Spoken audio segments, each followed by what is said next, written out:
Oi! Hoje é resenha do conto O Corpo, escrito por Clarice Lispector, aqui da sua coletânea A Via Crucis do Corpo, dentro do nosso projeto Contos do Meio-Dia, edição 2020. Xavier era um homem truculento e sanguíneo. Muito forte esse homem. Adorava tangos. Foi ver o último tango em Paris e excitou-se terrivelmente. Não compreendeu o filme. Achava que se tratava de filme de sexo. Não descobriu que aquela era a história de um homem desesperado. Assim começa O Corpo, escrito por Clarice Lispector, que obviamente conta a história de Xavier, o homem, mas também de duas mulheres, Carmen e Beatriz. Detalhe importante, os três formam um triângulo amoroso. Na verdade, não daquele onde um dia o homem fica com uma, no outro dia ele fica com a outra. Não, não. É sempre ao mesmo tempo os três juntos. Na verdade, Xavier é bígamo, vive com as duas. Bom, digamos que ele tem posses. Ele é dono de uma empresa farmacêutica, então realmente não vai faltar dinheiro para sustentar duas mulheres ao mesmo tempo. Bom, e é fácil perceber que as duas não ligam para isso, literalmente, já que, claro, né, as duas sabem, né, que são literalmente traídas pela outra, né, ao mesmo tempo, no mesmo dia, né. Inclusive, é descrito aqui na história, né, às vezes ele faz amor com uma enquanto a outra fica olhando. Porque, claro, né, é uma relação familiar, os três ali são uma família constituída, um homem e duas mulheres. Coisa boa, né? Mas enfim, nem tudo é perfeito, obviamente. Bom, a gente viu que a personalidade de Xavier aqui realmente é um pouquinho agressiva. Meio naquelas, né? Um cara meio, vamos dizer, um tipo canalha talvez. E as duas mulheres, cada qual, claro, com sua personalidade. Inclusive, é descrito duas características importantes dessas duas mulheres. A Beatriz é gordinha, já a Carmen é magrinha. Ou seja, realmente ele gosta de tipos diferentes de mulheres. Ele não tem preconceito, digamos assim. Mas na verdade o que importa é que realmente ele não segue apenas um padrão. Ou seja, ele tem amor para as duas ao mesmo tempo. Quer dizer, tem um probleminha. Parece que Xavier não se basta com duas mulheres ao mesmo tempo. Pois é, acho que ele quer um pouquinho mais. Aliás, acho não, eu tenho certeza.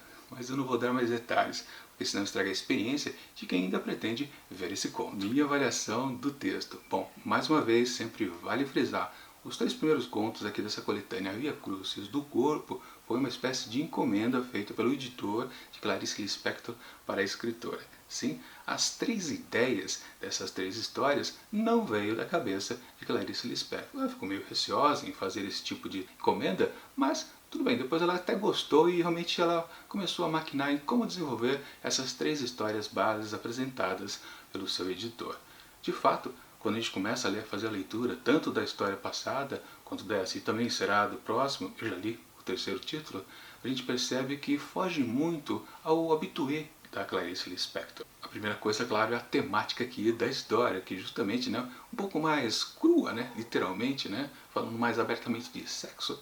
Clarice não era dada a isso, com certeza, em todos os outros contos que a gente viu aqui da autora neste calhamaço aqui de coletâneas de contos, né? Temos todos os livros de contos da autora nessa publicação aqui. Ou seja, esse tipo de abordagem, principalmente explorando mais o sexo, é coisa rara. Sim, de vez em quando ela falava, mas não abertamente.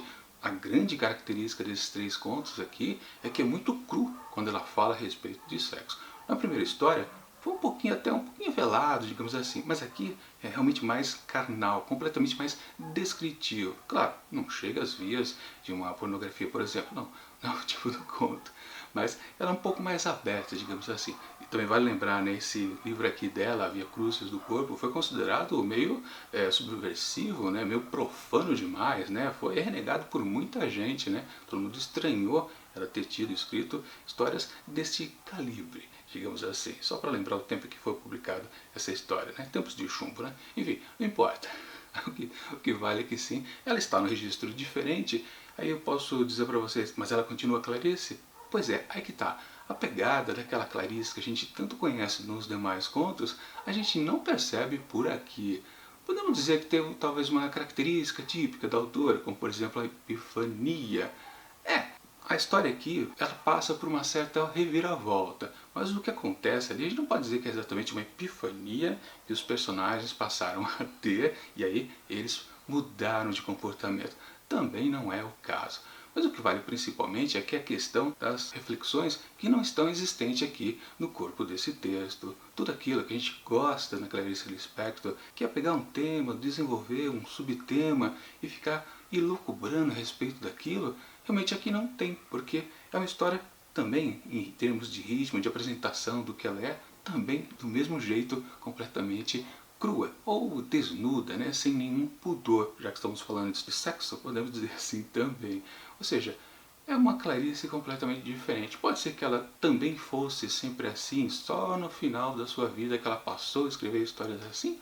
Pode até ser, porque isso também acontece com muitos autores, né? De acordo com o que vai se desenvolvendo na arte da escrita, acaba se pegando um certo estilo, mas no fundo você acaba meio que renegando uma coisa que talvez você gostaria de escrever.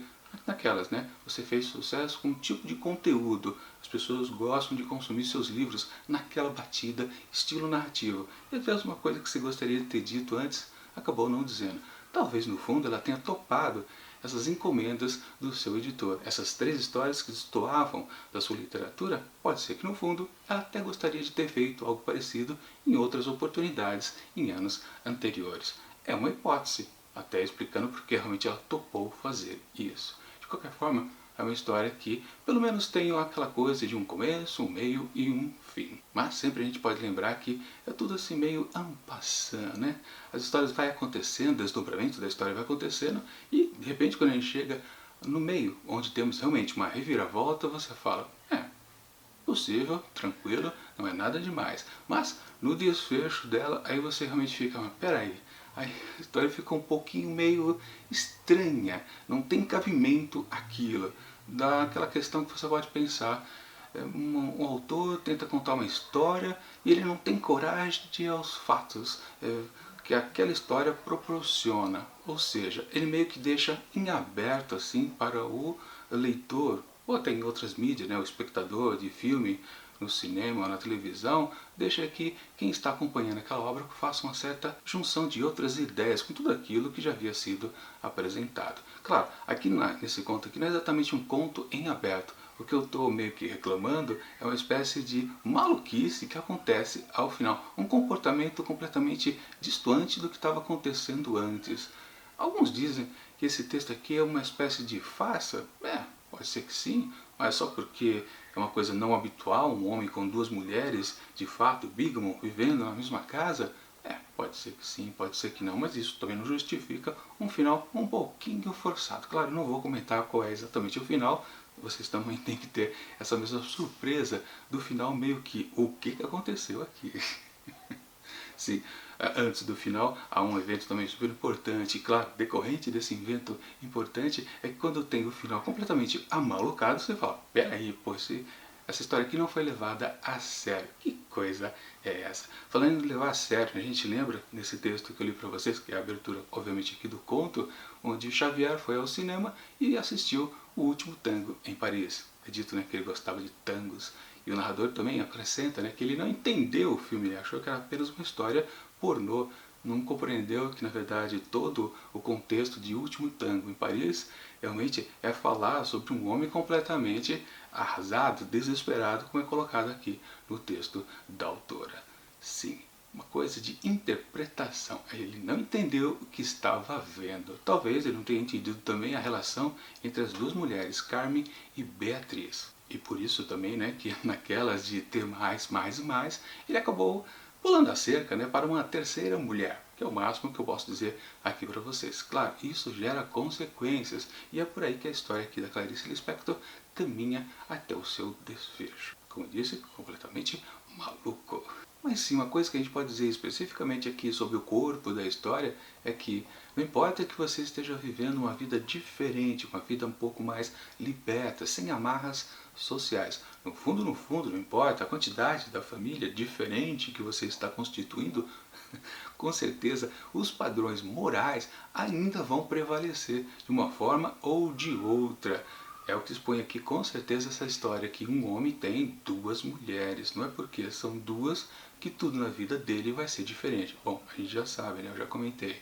Um pequeno spoiler que ele tem a amante. Isso, claro, vai atrapalhar a relação que ele tem com as outras 2, as principais. como eu disse, não importa se a família é diferente, tudo vai ser igual, porque no fundo a sociedade não mudou. Foram indivíduos que mudaram o seu comportamento, né? Claro, vivendo a sua liberdade. Isso vai lembrar, né, que no contexto de hoje em dia, os tais 30 anos depois do que essa história foi escrita, a gente consegue perceber mais ainda, né? Se tenta hoje em dia mudar um pouco a sociedade, né? Sem ter amarras, não sei o que, cada qual das pessoas faz o que quiser da sua vida, ok? Mas no fundo, não importa, por mais que você se associe, inclusive com outras pessoas que pensam igual a você, ou seja, não são tão conservadoras, no final das contas, passado alguns anos, passado alguns meses, dessa relação completamente diferente, você percebe, ou essas pessoas, né, que pensam que são diferentes dos demais, descobrem que não são, na verdade, essa coisa do comportamento de sociedade, dos padrões morais a que me refiro, ainda existe na cabeça mesmo alterada, mudada, liberta de amarras. Esses conceitos sempre voltam quando pinga justamente o catalisador, literalmente. É uma coisa que começa, provoca um estopim e quando você vê essa fagulha que provoca essa explosão de emoção não está mais amparada nas liberdades que essas pessoas construíram para construir uma vida completamente diferente, melhor. Na verdade, não, porque a base realmente ela não abrange todos os aspectos do comportamento em convívio com outras pessoas. Por isso que as amarras anteriores florescem do mesmo jeito. É o que esse conto aqui descreve. Aliás, uma coisa que eu só percebi, eu estava quase ligando a câmera já para começar a gravar, aí que apareceu na memória. Eu já havia visto essa história muito tempo antes, na verdade em forma de adaptação, pois eu vi justamente um filme, O Corpo, muitos anos atrás. Ele foi feito em 1980. Eu confesso que agora, nunca mais pensei nesse filme, né? Eu confesso que eu não consigo lembrar se naquela época que eu assisti, nunca mais revi o filme, se eu gostei ou não gostei. Eu lembro que uma vez chegou a passar, se eu não me engano, na TV, mas acho que eu não assisti novamente. Ou seja, eu só vi uma vez no cinema e nunca mais. E realmente, eu não lembro se naquela época eu gostei ou não gostei. Eu tenho certeza que naquela época, provavelmente, eu não gostei do desfecho aqui da história, porque pelo que eu sei, dei uma pesquisada, ele termina da mesma maneira, não tem nada mais acrescentado. Mesmo sendo um filme de 80 minutos, bastante duração, realmente esse conto ainda cabe, você consegue espichar ele, porque como eu disse, é uma história completa, tem um começo, tem um meio, tem um fim. Esse tipo de história é mais fácil de ser adaptado para o cinema e cumprir essa 1h30 no mínimo de projeção. Quer dizer, 80 minutos não tem 1h30, mas tudo bem. Vocês entendem o que eu quero dizer, né? Tem base para você fazer um filme extenso, pelo menos, né? Não precisa ser um curta-metragem, embora seja, como origem, um conto, né? Uma história pequena. Enfim, realmente, eu acho que eu provavelmente também não curti esse final, porque do mesmo jeito, lá no cinema, ele soa destoante, ou seja, aquele tipo de filme que o autor, ele não tem coragem de apresentar realmente aquilo que ele queria dizer. Ele meio que foge pela tangente justo na hora do final. Ou seja, na verdade, a história tende a um certo clímax. E quando chega de fato a esse momento, os personagens se comportam de maneira equivocada. E é um desvio de rota muito bruto que você pensa logo de cara, peraí, isso não condiz com o que está sendo apresentado antes, é um outro tom completamente diferente. Eu tive com certeza essa sensação lá no filme nacional. Eu lembro que muitos filmes que eu assisti da nossa cinematografia, eu tinha essa sensação ao final das histórias. Muitos diretores, incluindo os roteiristas, não tinham uma certa coragem de, finalmente, fazer um final meio alegórico, como se chamava naquela oportunidade.